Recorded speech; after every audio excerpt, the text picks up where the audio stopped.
காஷ்மீரில் நடந்த பயங்கரவாத தாக்குதல்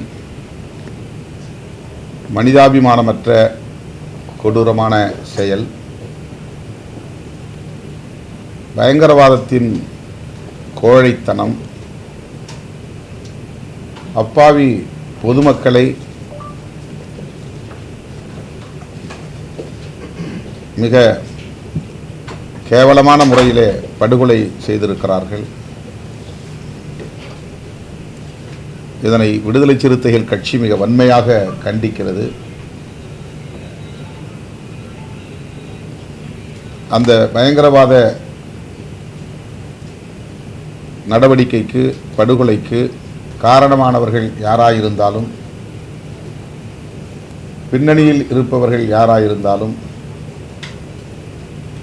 அவர்கள் மீது இந்திய ஒன்றிய அரசு கடும் நடவடிக்கை எடுக்கும் என்று நம்புகிறோம்.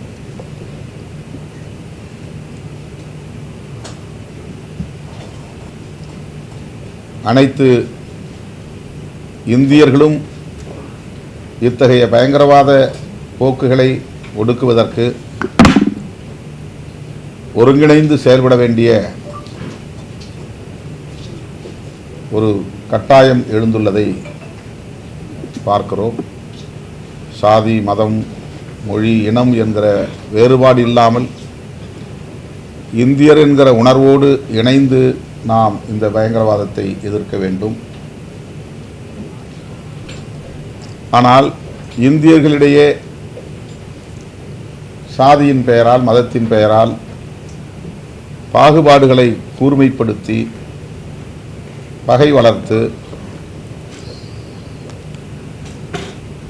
ஒற்றுமை இல்லாத ஒரு சூழலை இங்கே சங் பரிவார்கள் உருவாக்கி வைத்திருக்கிறார்கள் என்பதும் கசப்பான உண்மையாகும்.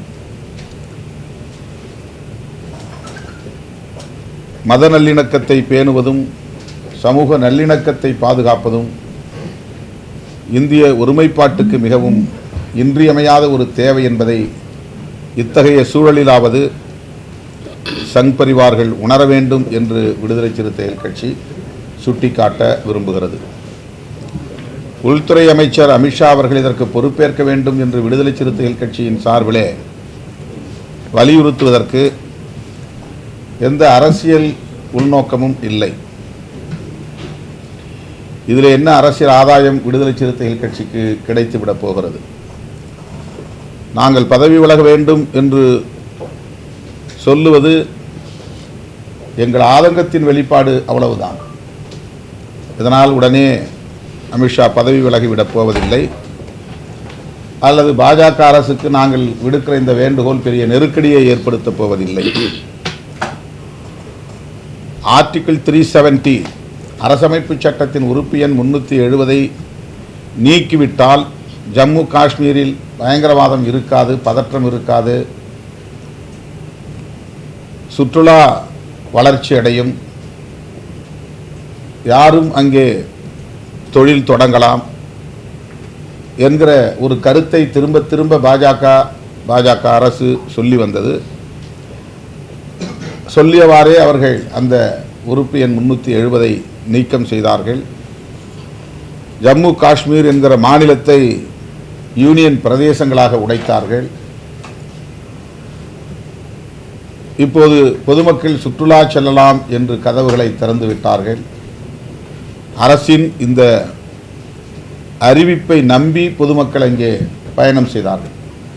பாதுகாப்பு இருக்கும் என்கிற நம்பிக்கையில் சென்றவர்களுக்கு இத்தகைய துயரம் நேர்ந்திருக்கிறது. இதை சுட்டிக்காட்டுவது மத நல்லிணக்கத்தை பேணும் ஒவ்வொருவரின் கடமை என்கிற அடிப்படையில் தான் சுட்டிக்காட்டுகிறோம். இதில் வேறு எந்த உள்நோக்கமும் கிடையாது. மும்பை தாக்குதலுக்கு பொறுப்பேற்று அன்றைய உள்துறை அமைச்சர் சிவராஜ் பாட்டீல் அவர்கள் பதவி விலகினார் என்பது வரலாறு. அவர் ஒரு முன்மாதிரியாக இருந்திருக்கிறார். அந்த அடிப்படையில் தான் சுப்பிரமணிய சுவாமி கூட உள்துறை அமைச்சர் அமித்ஷா பொறுப்பேற்க வேண்டும், அவரை அந்த பதவியிலிருந்தே நீக்க வேண்டும் என்று கோரிக்கை விடுத்திருக்கிறார். சுப்பிரமணிய சுவாமி பாரதிய ஜனதா கட்சியை சார்ந்த ஒரு மூத்த தலைவர். ஆகவே நாட்டின் நலன் கருதி பயங்கரவாதத்தை ஒடுக்க வேண்டும் என்கிற அடிப்படையில்தான் விடுதலை சிறுத்தைகள் கட்சி இந்த கோரிக்கையை எழுப்புகிறது. மீண்டும் வலியுறுத்துகிறோம். வக்ஃப் திருத்த சட்டத்தை எதிர்த்து ஏற்கனவே விடுதலை சிறுத்தைகள் கட்சியின் சார்பில் தலைநகரங்களில், மாவட்ட தலைநகரங்களில் ஆர்ப்பாட்டங்களை நடத்தியிருக்கிறோம். வருகிற மே 31 திருச்சிராப்பள்ளியில் மாபெரும் கண்டன பேரணியை நடத்த திட்டமிட்டிருக்கிறோம். தேதி முடிவு செய்தாகிவிட்டது. இடமும் தேர்வு செய்துவிட்டோம். இந்த பேரணியில் ஜனநாயக சக்திகள் அனைவரும் வந்து பங்கேற்க வேண்டும் என்று இந்த குறுகிய கால இடைவெளியில் அழைப்பு விடுக்கிறோம். தமிழகத்தில் மதவாத சக்திகளுக்கு இடமில்லை. தேசிய அளவில் மத நல்லிணக்கம் இன்றியமையாதது என்பதை வலியுறுத்தக்கூடிய பேரணியாக இந்த பேரணி அமையும். தமிழக ஆளுநர் மேதகு RN ரவி அவர்கள் துணைவேந்தர்கள் மாநாட்டை கூட்டியிருக்கன. அவர் அங்கீகரிக்க மறுத்த 10 பல்கலைக்கழக மசோதாக்கள் நீதிமன்றத்தின் மூலம் சட்டங்களாகி இருக்கின்றன. இந்த சூழலில் துணைவேந்தர்கள் மாநாடு நடத்துவது தமிழ்நாடு அரசுக்கு மேலும் நெருக்கடி தருவதாக எல்லோராலும் உணரப்பட்டது. அதைவிட முக்கியமாக துணைவேந்தர் பொறுப்பிலே இருப்பவர்களுக்கு இது ஒரு தேவையற்ற அழுத்தம் என்கிற ஒரு சூழல் ஏற்பட்டது. முதலமைச்சர் என்ன நினைப்பார், ஆளுநர் அழைப்பை ஏற்று இந்த மாநாட்டில் பங்கேற்றால் என்கிற ஒரு நெருக்கடி துணைவேந்தர்களுக்கு உருவானது. அந்த நெருக்கடியை திட்டமிட்டே உருவாக்கியவர் நம்முடைய ஆளுநர். தொடர்ந்து அவர் தமிழ்நாடு அரசுக்கு நெருக்கடி தருவதாக எண்ணிக்கொண்டு தமிழ்நாட்டு மக்களுக்கு எதிராக செயல்பட்டு வருகிறார். இன்றைக்கு துணைவேந்தர்கள் அந்த மாநாட்டை, குறிப்பாக அரசு பல்கலைக்கழகங்களை சார்ந்த துணைவேந்தர்கள் அந்த மாநாட்டை புறக்கணித்திருக்கிறார்கள். இது அவருடைய பொறுப்புக்கு அழகல்ல என்பதை விடுதலை சிறுத்தைகள் கட்சி சுட்டிக்காட்டுகிறது.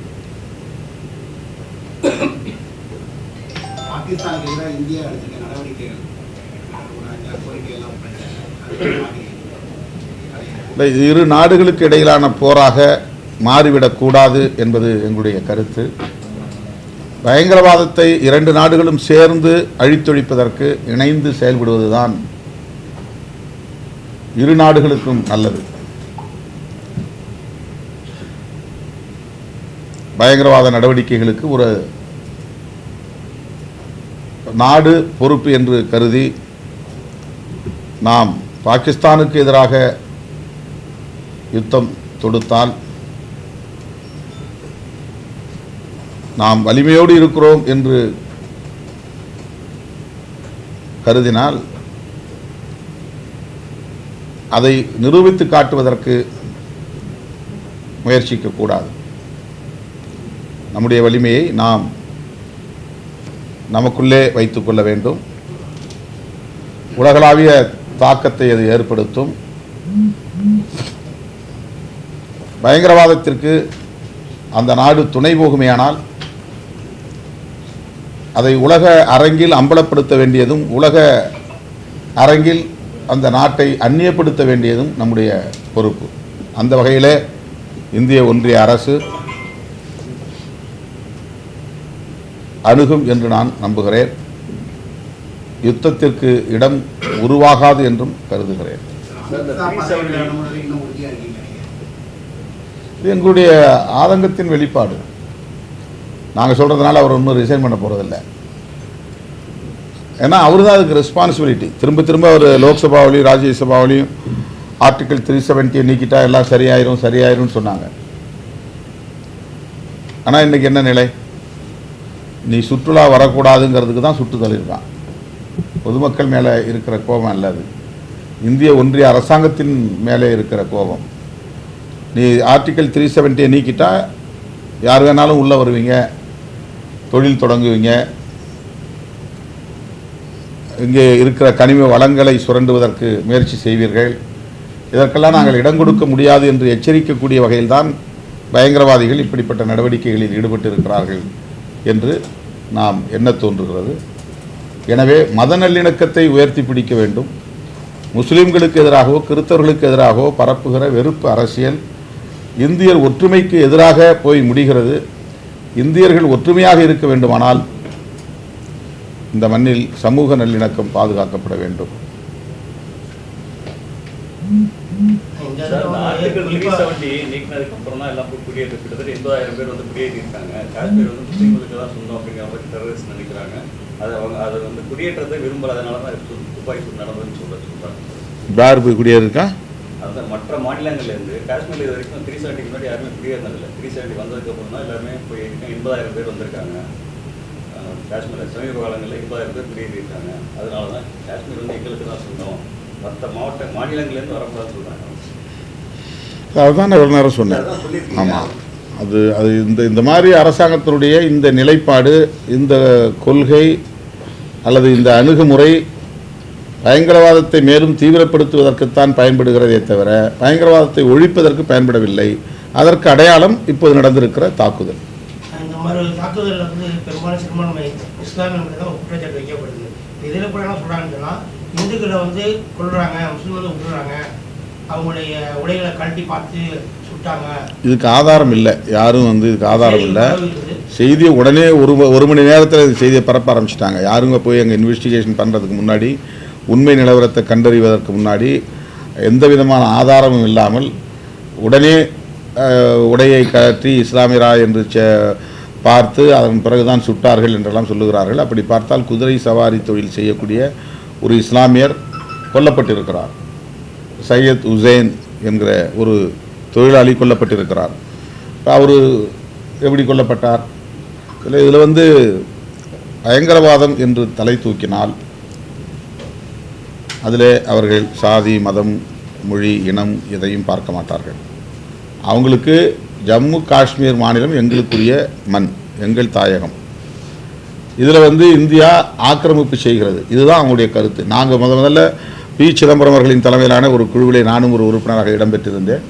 காஷ்மீருக்கு சென்றபோது அங்கே எங்களை வரவேற்றவர்கள், பேராசிரியர்கள் போன்ற பொறுப்பில் இருப்பவர்கள், இந்தியாவிலிருந்து வந்திருக்கிற உங்களை நாங்கள் வரவேற்கிறோம், இந்தியர்களாகிய நீங்கள் எங்களோடு நட்பாக இருங்கள், எங்களை பகைத்து கொள்ளாதீர்கள், எங்களை எதிரியாக பார்க்காதீர்கள் என்றுதான் ஒவ்வொருவரும் மைக்கை பிடித்து எங்களிடத்தில் பேசினார்கள். அவர்கள் யாருக்கும் இந்தியர் என்கிற ஒரு உணர்வே இல்லை.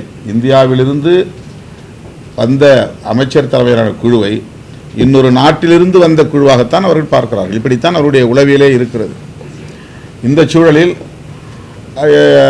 இந்த ஆர்டிகிள் 370 நீக்கிட்டு இது எங்கள் கட்டுப்பாட்டில் தான் இருக்குது, அங்கே விருப்பம் போல் இதை எப்படி வேணாலும் மாற்றுவோங்கிற மாதிரியான ஒரு முயற்சி எடுத்து, குறிப்பாக அம்பானி, அதானி போன்றவர்களெல்லாம் அங்கே போய் தொழில் தொடங்கணும், அங்கே எஸ்டேட் வாங்கணும், அங்கே பங்களா கட்டணும், அங்கே இருக்கிற கனிம வளங்களை சுரண்டணும், பன்னாட்டு தொழில் நிறுவனங்களுக்கு வந்து அனுமதி தரணும். ஏன்னா அப்படிப்பட்ட ஒரு இயற்கை எழில் வாய்ந்த ஒரு பகுதியில் வந்து உலக நாடுகளை சார்ந்தவர்கள் யாரும் அங்கே வந்து தங்க முடியல. சும்மா ஒரு நாள் 2 நாள் வந்துட்டு போகலாம், அவ்வளோதான். அங்கே வந்து ஒரு பங்களா வாங்கி அவங்களால நிலையாக தங்க முடியாது. அதையெல்லாம் உடைக்கக்கூடிய வகையில் பெருமுதலாளிகளுக்கும் பன்னாட்டு நிறுவனங்களுக்கும் உதவக்கூடிய வகையில் இந்திய ஒன்றிய அரசு தம்முடைய பழைய அஜெண்டாவையும், அதாவது காஷ்மீரை உடைக்க வேண்டும், ஆர்டிகிள் 370 நீக்க வேண்டும் என்பது இந்துத்துவ அஜெண்டாவில் ஒரு முக்கியமான அஜெண்டா. யூனிஃபார்ம் சிவில் கோடு கொண்டு வர வேண்டும் என்பது இந்துத்துவ அஜெண்டா. அரசமைப்பு சட்டத்தில் இருக்கிற செக்யூலரிசத்தை நீக்க வேண்டும் என்பது இந்துத்துவ அஜெண்டா. இதுதான் அவருடைய பொலிட்டிக்கல் அஜெண்டா. அதில் ஒன்றை நிறைவேற்றுகிற வகையிலே அவர்கள் இந்த நடவடிக்கையை மேற்கொண்டார்கள். அதனுடைய எதிர் விளைவாகத்தான் இதுவெல்லாம் நடந்திருக்கிறது என்பதை நாம் உள்ளதை உள்ளபடியே புரிந்து கொள்ள வேண்டும். இது இந்துக்களுக்கும் முஸ்லீம்களுக்கும் எதிரான பிரச்சனை என்று திசை திருப்பக்கூடாது. அப்படி திசை திருப்பி பாகிஸ்தானுக்கு எதிரான ஒரு யுத்தத்தையும் தொடங்குவது நம்முடைய நாட்டுக்கும் நல்லதல்ல என்பது என்னுடைய கருத்து.